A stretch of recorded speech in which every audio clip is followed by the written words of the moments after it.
Magandang araw mga ka-Thunders ko, ay nandito na nga pala ulit ako at ako'y mag-unbox na ring bagong dating na namang package sa akin. Ay sana all! Wala nga kami sa bahay nung dumating aring package na rin, kaya naman sa GCash ko na lang ang binayaran. Alam nyo ga kung magkano ang binayaran ko sa GCash? Sikreto!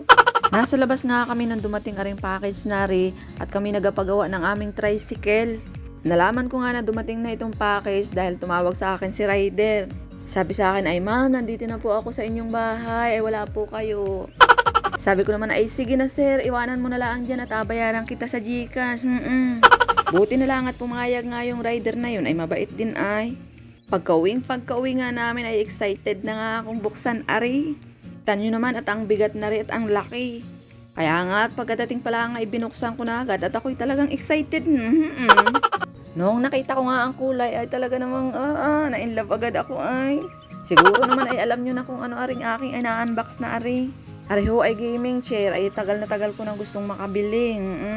Katas din ho ari na YouTube ay talagang pinag-ipunan ko ang pambili na rin at talaga namang gusto ko talagang magkaroon ng garni.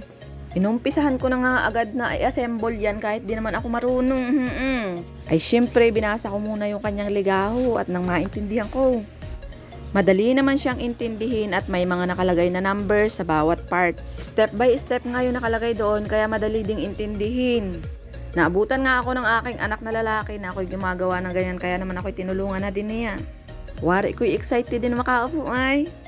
Sa totoo lang naman ay talagang excited talaga kami. Yun ga namang minsan kalaang makakabili ng garni talaga namang nakakatuwa man din. Ang saya din nga sa pakiramdam yung unti-unti ay nakakabili ka talaga ng mga gusto mong gamit. Yung kahit papaano ay sulit naman ang pagod mo sa pagbablog. Dahil nakikita mo naman yung pinaghirapan mo, wala talaga laang. Salamat po Panginoon sa lahat ng mga blessing na dumadating sa aming buhay. At ari na nga, after 48 years ay natapos din kami mag-assemble. Tamang-tama at hindi na masakit ang aking puwet pagka ako'y nag-vlog. O siya, sige, at asampulan na natin. O, di ba ang tutyal? Sino ka dyan? O, itago mo naman yung bilbil mo dyan. Hanggang dito na lang ang aking video. Salamat po!